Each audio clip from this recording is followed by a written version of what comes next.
Hi guys, in this video we have a Hyundai Santa Fe and I'll quickly show you how you can turn on its heated steering or heated seats.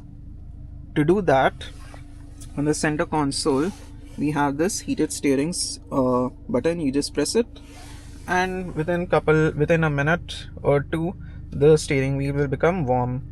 Similarly for the seats, for the front left and front right, you can press this. So I'll press this, it will be on level 3 by default, and then you can press it one more time to reduce it to whatever level you want, and to switch it off you just press it one more time.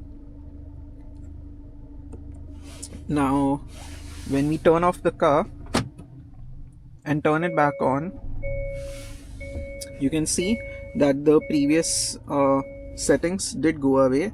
So whenever you turn on the car, you always have to turn it on. Hope this video is helpful. Thank you for watching. Do like, share and subscribe.